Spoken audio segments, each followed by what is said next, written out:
స్వాగతం. ప్రొఫెసర్ గారు నమస్తే సార్. నమస్తే.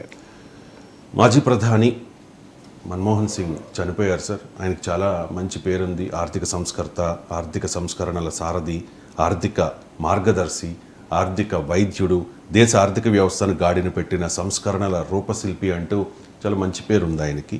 సో మన్మోహన్ సింగ్ మిగిలిన ప్రైమ్ మినిస్టర్స్తో కంపేర్ చేస్తే ఆయన ఒక unique CM sir. So unique prime minister sir. విలక్షణ స్వభావాన్ని, ఆ నేపథ్యాన్ని కొనియాడుతూ చాలామంది పార్టీలకు అతీతంగా, రాజకీయాలకు అతీతంగా సంతాపం వ్యక్తం చేస్తూ ఉన్నారు.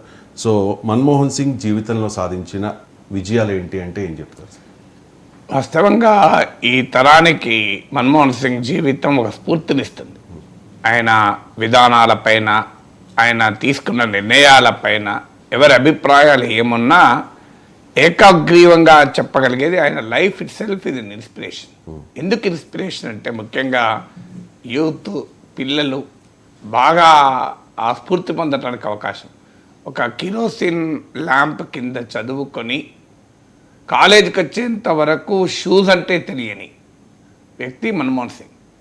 అక్కడి నుంచి మొదలై ఒక మనిషి ఒక జీవిత కాలంలో ఎన్ని విజయాలు, ఎంత అద్భుతంగా వైవిధ్యభరితంగా సాధించవచ్చో మన్మోహన్ సింగ్ ఒక జీవితం నేర్పినటువంటి ఒక అద్భుత పాఠం. అన్ఫార్చునేట్లీ ఏంటంటే ఆయన పెద్ద మార్కెటింగ్ చేసుకోలేదు.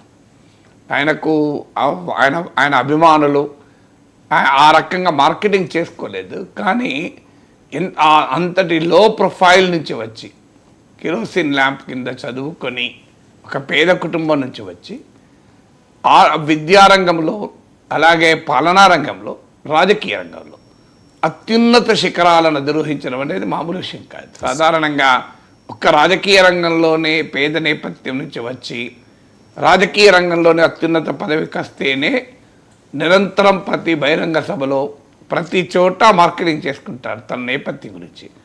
కానీ మన్మోహన్ సింగ్ ఒక్క పొలిటికల్ రంగంలోనే కాదు, అకాడమిక్, అడ్మినిస్ట్రేషన్, పాలిటిక్స్ ఈ మూడిట్లో కూడా అత్యున్నత శిఖరాలకు వచ్చాడు.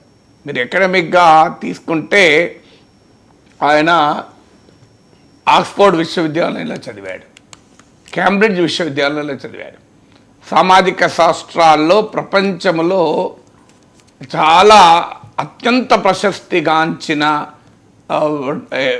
నిర్ణయాలు, అది మామూలు యూనివర్సిటీస్ కావు, ఆక్స్ఫోర్డ్, కేంబ్రిడ్జ్.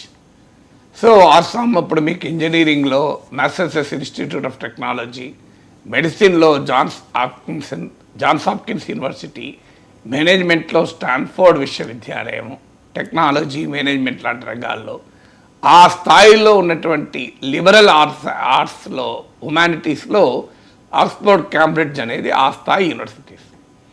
సో ఆయన ఎకనామిక్స్లో అక్కడ డాక్టరేట్ తీసుకున్నాడు. So at the age of 24 ఎకనామిక్స్లో కేంబ్రిడ్జ్ విశ్వవిద్యాలయ విద్యార్థిగా యాడమ్ స్మిత్ ప్రైజ్ పొందాడు. యాడమ్ స్మిత్ ప్రైజ్ అంటే ఎకనామిక్స్లో ఆ స్థాయిలో the highest prize. Adam Smith prize పొందిన మన్మోహన్ సింగ్ ఆర్థిక మంత్రిగా యాడమ్ స్మిత్ ప్రతిపాదించిన ఫ్రీ మార్కెట్ ఎకనామిక్ రిఫార్మ్స్ అమలు చేశారు. It's very interesting comparison. స్టూడెంట్గా యాడమ్ స్మిత్ ప్రైజ్ తీసుకున్నాడు. యాడమ్ స్మిత్ ప్రపంచంలో ఎకనామిక్స్లో 2 వర్గాలుగా ఎకనామిక్స్ని మనం డివైడ్ చేయాలనుకుంటే రకరకాల భావాలు ఆర్థిక రంగంలో ఉంటాయి. ఒకటి మార్క్సిస్ట్ ఎకనామిక్స్, పొలిటికల్ ఎకానమీ అయితే, రెండవది free market economics by Adam Smith. So the wealth of nations అని యాడమ్ స్మిత్ రాసిన పుస్తకం. సో ఈ వెల్త్ ఆఫ్ పీపుల్ అని మార్క్స్ తన ఎకనామిక్ రచనలో, పొలిటికల్ ఎకానమీలో Karl Marx the wealth of people గురించి మాట్లాడితే ది వెల్త్ ఆఫ్ నేషన్స్ అని యాడమ్ స్మిత్ రాసిన పుస్తకం. None should interfere in the affairs of economy, especially states not interfere. ఆర్థిక వ్యవస్థలో ఎవరు జోక్యం చేసుకోకూడదు, మరీ ముఖ్యంగా రాజ్యం జోక్యం చేసుకోకూడదని నమ్మిన అర్థశాస్త్రవేత్త యాడమ్ స్మిత్. కార్ల్ మార్క్స్ ఇందుకు పూర్తి భిన్నంగా సమాజంలో ఆర్థిక శక్తుల్ని సమాజ హితం కోసం, ప్రజల హితం కోసం రాజ్యం శాసించాలని నమ్మే ఎకనామిక్స్. సో యాడమ్ స్మిత్ ప్రైజ్ను యంగ్ ఏజ్లో పొందిన మన్మోహన్ సింగ్ ఆ స్వేచ్ఛా మార్కెట్ ఆర్థిక విధానాల రూపశిల్పిగా భారతదేశంలో పేరుగాంచాడు. సో అందువల్ల అకాడమిక్ రంగంలో హయ్యెస్ట్ డాక్టరేట్ ఆక్స్ఫర్డ్ క్యాంబ్రిడ్జ్లో టీచ్ కూడా చేశారు. సో ఇది very high order professional economist. ఇక రెండవది అడ్మినిస్ట్రేషన్. మీకు అడ్మినిస్ట్రేషన్లో ఒక అర్థశాస్త్ర నేపథ్యం ఉన్నటువంటి వ్యక్తి, ఒక ఆర్థికవేత్త ఎన్ని విజయాలు సాధించాలో అన్ని పదవులు అధిరోహించాడు.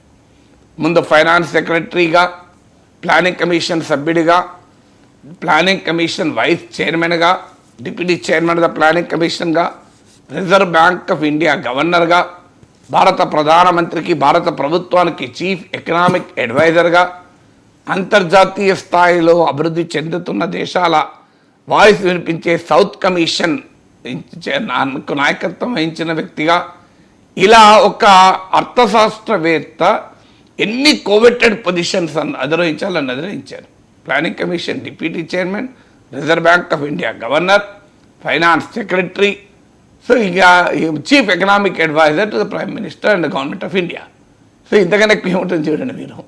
సో అడ్మినిస్ట్రేటివ్ పొజిషన్స్లో ఒక ఎకనామిక్స్ నేపథ్యం అనే వ్యక్తి ఎన్ని టాప్ పొజిషన్స్ పొందాలో అంత పొందాడు. ఇక పొలిటికల్గా పివి నరసింహారావు ప్రైమ్ మినిస్టర్ అయ్యాక it was his choice. So ఒక బ్యూరోక్రాట్గా, రాజకీయాలతో సంబంధం లేని మన్మోహన్ సింగ్ను ఫైనాన్స్ మినిస్టర్గా ఎంపిక చేశాడు. 2004లో సోనియా గాంధీ ప్రైమ్ మినిస్టర్ కావాలి అని కాంగ్రెస్ శ్రేణులంతా తపన పడుతుంటే ఆమె యొక్క పొలిటికల్ డిసిషన్ తీసుకున్నారు. ఎందుకంటే బీజేపీ వైపు నుంచి పెద్ద ఎత్తున అటాక్, ఆమె విదేశీయురాలు అని, అది తనకు, తన కుటుంబానికి, తన పార్టీకి నష్టం కలిగిస్తుంది, తాను ప్రధానమంత్రిగా తీసుకుంటే పదవిని రాజకీయ ప్రత్యర్థుల చేతిలో అది ఆయుధం అవుతుంది అని భావించిన సోనియా గాంధీ అసలు జనరల్గా ఎవరు ఊహించని కఠినమైన, ఎవరు నమ్మని ఆమె నిర్ణయం తీసుకున్నప్పుడు ఎవరు నమ్మలేదు. ఈ రాజకీయ నాయకులు ఇలాగే అంటారు, తర్వాత 100 మంది పోయి బతిలాడితే మళ్ళీ తీసుకుంటారని. కానీ ఆమె నిర్ణయం తీసుకొని ప్రధానమంత్రి పదవిని తిరస్కరించి అప్పుడు కాంగ్రెస్లో హేమాహేమీలైన ప్రణబ్ ముఖర్జీ, అర్జున్ సింగ్, శివరాజ్ పాటిల్ ఇలాంటి పెద్ద పెద్ద నాయకులు పక్కకు పెట్టి మన్మోహన్ సింగ్ని ఎంపిక చేశారు.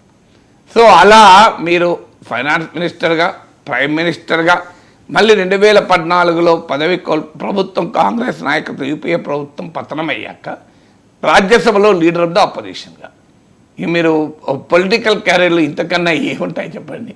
Leader of the house, leader of the opposition, prime minister, leader of the opposition and finance minister. అది కూడా ఇలస్ట్రియస్ పదవులు.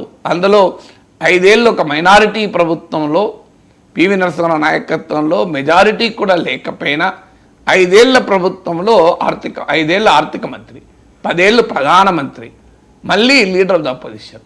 92 ఏళ్ళ జీవితంలో ఒక్క మాటలో చెప్పాలంటే ఎన్ ఈవెంట్ఫుల్ లైఫ్ అంటారే, సంపూర్ణమైన జీవితాన్ని గడిపాడంటారు చూడండి.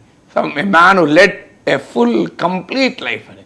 లైఫ్ ఫుల్ ఆఫ్ ఆనర్స్ అంటారు. జీవితం అంతా అద్భుతమైన విజయాలు, అపూర్వమైనటువంటి అవకాశాలు పొందినటువంటి, అందులో కూడా వైవిధ్యభరితంగా అకాడమిక్, అడ్మినిస్ట్రేటివ్, పొలిటికల్, ఇంత వైవిధ్యభరితమైన ఫీల్డ్స్లో ఒక అత్యున్నత శిఖరాలను పొందినటువంటి ఒక నిరుపేద బిడ్డ మన్మోహన్ సింగ్. అంటే మీరు ఆలోచించిన ఎంత స్ఫూర్తిదాయకమో.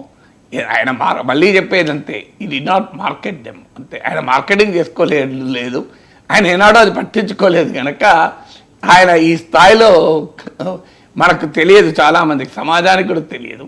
కానీ it's a life which is full of honours, life full of successes, life full of spectacular achievements కనుక ఖచ్చితంగా ఇది ఈ తరానికి a story that always inspires. So కీలకమైన నిర్ణయాలు తీసుకుంటే ఏ రకమైన మార్పు వస్తుంది. వరల్డ్ బ్యాంక్ నుంచి ఆయన వచ్చినప్పుడు ఢిల్లీ స్కూల్ ఆఫ్ ఎకనామిక్స్లో పాఠం చెప్పడానికి వస్తే వాళ్ళ ప్రొఫెసర్ అడిగాడు, అంత మంచి కెరీర్ వదిలేసి. ఇంట్రెస్టింగ్ ఏంటంటే మళ్ళీ వరల్డ్ బ్యాంక్, IMFలో కూడా చేసినట్టున్నారు, యునైటెడ్ నేషన్స్తో కూడా పనిచేసినట్టు గుర్తు నాకు. సో అందువల్ల అక్కడి నుంచి వస్తే ఆయన ప్రొఫెసర్ అభ్యంతరం చెప్పాడు, ఇంత మంచి కెరీర్ వదిలేసి ఢిల్లీ స్కూల్ ఆఫ్ ఎకనామిక్స్లో పాఠం చెప్పడానికి వస్తున్నా అంటే ఏ వైజ్ అని వాళ్ళ ప్రొఫెసర్ అన్నాడు. A wise decision may sometimes be foolish అన్నాడు. నువ్వు చాలా వివేకంగా తీసుకున్న నిర్ణయం కావచ్చు, ఫూలిష్ డిసిషన్ కూడా కావచ్చు అన్నాడు. but a decision which was looked upon, which was looked like a foolish, proved to be a wise decision. And అలా ఒక క్యారీడ్ వదిలేసి, వరల్డ్ బ్యాంక్ క్యారీడ్, ఒక ఇంటర్నేషనల్ ఫినాన్షియల్ ఇన్స్టిట్యూషన్లో క్యారీడ్ వదిలేసి, భారతదేశంలో ఒక యూనివర్సిటీలో పాఠాలు చెప్పడానికి వచ్చిన రావాలని ఆయన తీసుకున్న నిర్ణయం ఆయన దేశ ప్రధానిగా 10 ఏళ్ల పాటు నిలిపిందంటే, sometimes a decision may look foolish to others, but that proves to be a very wise decision అనేది మన్మోహన్ సింగ్ జీవితంలో